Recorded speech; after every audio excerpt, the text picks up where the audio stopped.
मेरा विवाह मेरी पसंद भाग 2। अभी तक आपने जाना, समर अपने भाई की शादी में शामिल होने के लिए घर आता है, लेकिन वहां आने के बाद उसे पता चलता है कि उसका भाई किसी दूसरी लड़की से प्यार करता है और उसी से शादी करना चाहता है। पर उसके पापा के सामने उसकी एक नहीं चल पाती। लेकिन समर जैसे ही शादी के अगले दिन अपने भाई को देखता है तो हैरान रह जाता है। उसका भाई अपनी नई नवेली दुल्हन के आगे पीछे सोना बाबू करता हुआ घूमता है और यह सब देखकर समर का दिमाग चकरा जाता है। अब आगे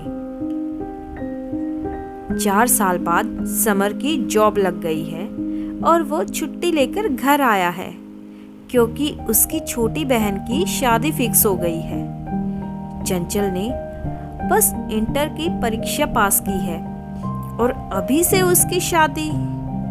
चंचल ने उसे फोन पर बताया तो बेचारी बहुत रो रही थी। घर में उसने मम्मी और भाई को बहुत कहा कि पापा को मनाने की कोशिश करे, वो इतनी जल्दी शादी ना करे। पर आप तो जानते ही हैं, हिटलर से बोलने की हिम्मत ना तो उसकी मम्मी की है और ना ही अभिनव की।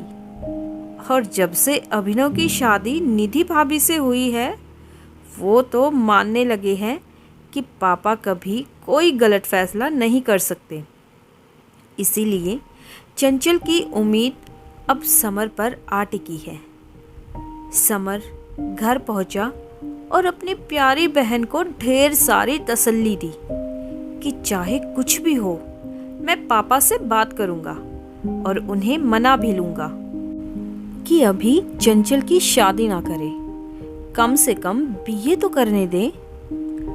रात को पापा आए और सब डाइनिंग टेबल पर बैठकर खाना खा रहे थे। तभी समर ने बात शुरू की। पापा, हम दोनों भाइयों को आपने इतना पढ़ाया और अपनी छुटकी को इतनी छोटी उम्र में शादी कर रहे हैं, कम से कम बीए तो कराएं। पापा ने उसे देखा और वो घबरा गया। कितनी मुश्किल से उसने अपनी बात बोली थी और अब उसका मन डगमगाने लगा था कि तभी पापा ने कहा, अच्छा लगा मुझे कि तुम्हें अपनी बहन की फिक्र है, पर मैं भी उसका बाप हूँ और हाँ, शादी के बाद भी वो पढ़ पाएगी। मैंने उसके ससुराल वालों से पहले ही बात कर ली है। और कुछ? अब मेरे पास कहने को कुछ नहीं था। फिर पापा ने दोबारा पूछा, और कुछ कहना था? मैंने अपना सर ना में हिला दिया। तो शादी तो फिक्स थी, सो होनी ही थी। चंचल रोते रोते विदा हो गई। अब ये आंसू मायके वालों से जुदाई के थे या अपनी जल्दी शादी होने के, उसे पता नहीं चला और चंचल से पूछकर वो उसे और रुलाना नहीं चाहता था।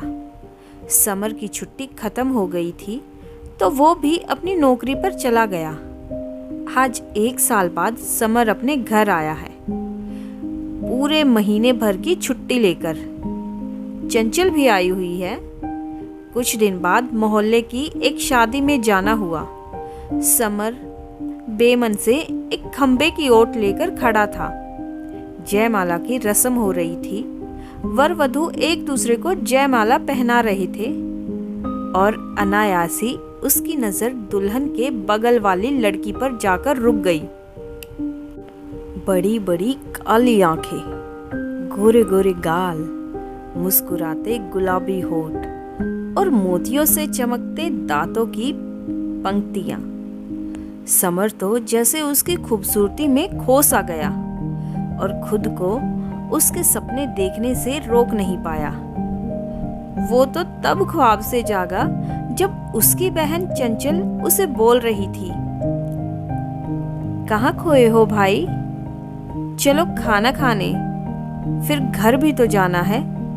और वो तुरंत होश में आया और चंचल को वही लड़की दिखाना चाहता था। पर अब सामने वो नहीं थी। समर इधर उधर देखने लगा कि शायद यहीं कहीं हो, पर वो तो कहीं दिखाई ही नहीं दी। चंचल ने उसे टोका, भाई क्या ढूंढ रहे हो? अभी दुल्हन के साथ जो लड़की लहंगा पहने खड़ी थी उसे तुम्हें दिखाना चाहता था, पर कहीं है ही नहीं। आपको क्या करना है उससे?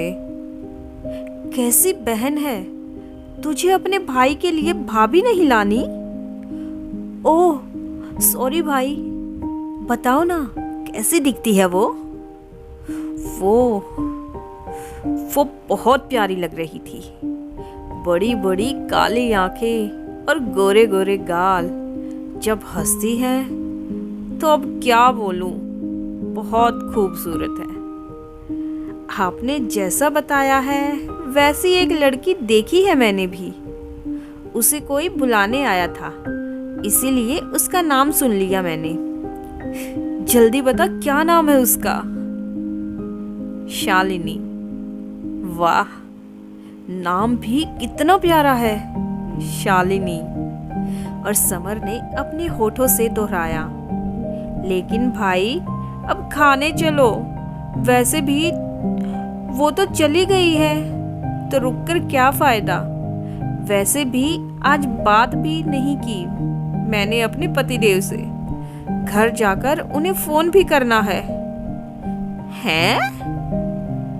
इतनी चिंता? तू तो शादी भी नहीं करना चाहती थी ना?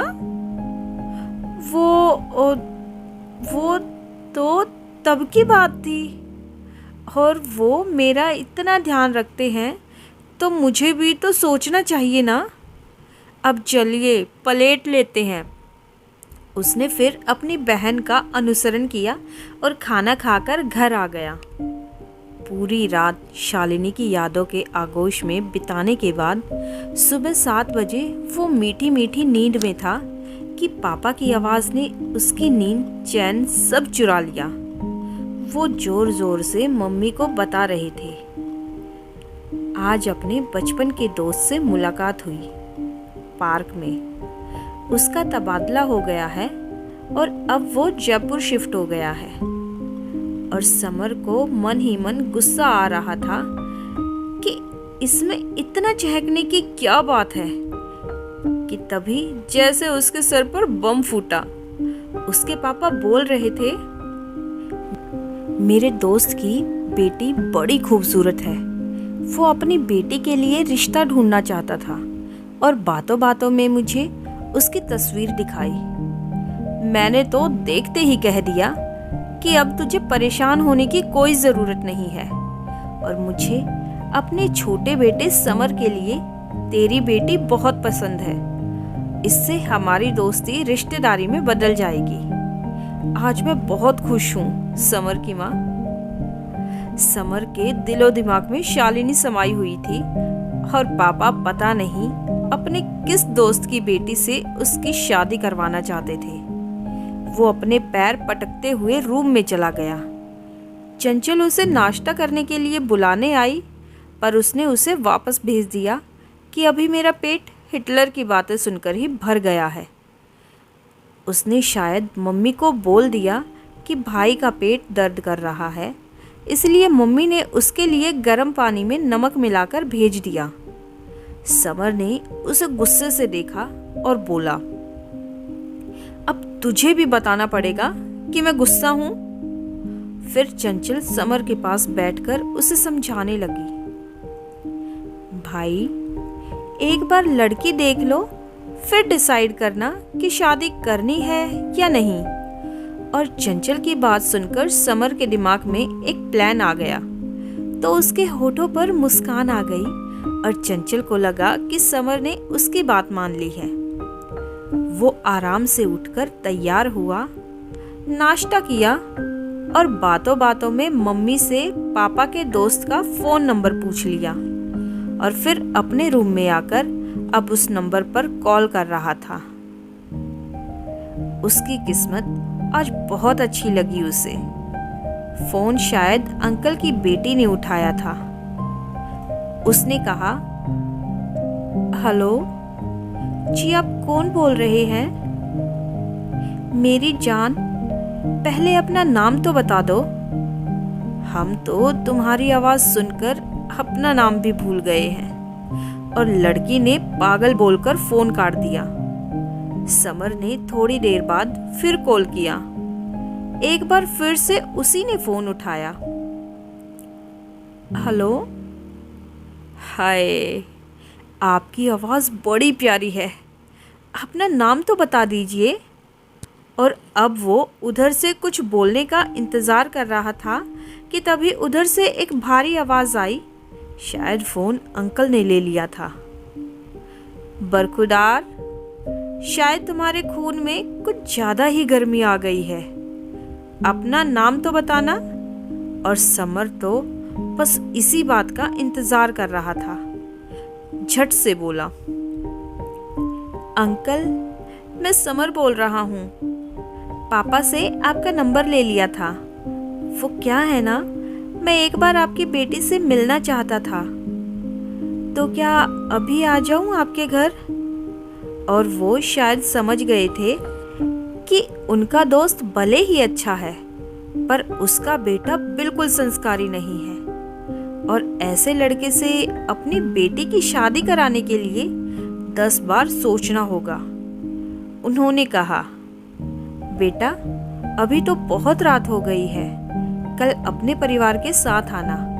और समर खुद को तैयार कर रहा था कि सुबह सुबह हिटलर की अदालत में मेरी पेशी होगी। पर सुबह नाश्ता करते हुए उसके पापा ने थोड़ा उदास होकर कहा, उसके दोस्त की बेटी की शादी कहीं और तय हो गई है, इसीलिए उसने माफी मांग ली है। और समर ने मन ही मन भगवान से धन्यवाद कहा और साथ में पापा के दोस्त को भी, जिन्होंने उसका नाम भी नहीं लिया और रिश्ता भी तोड़ दिया। क्या समर अब अपनी पसंद की लड़की से शादी कर पाएगा? आगे कहानी क्या मोड़ लेने वाली है, जानेंगे अगले भाग में। सो फ्रेंड्स, अगर आपको आज की वीडियो पसंद आई हो तो वीडियो को लाइक, शेयर और कमेंट ज़रूर कीजिए और आगे भी इसी तरह की कहानियों के लिए मेरे चैनल को सब्सक्राइब कीजिए। Thanks for watching.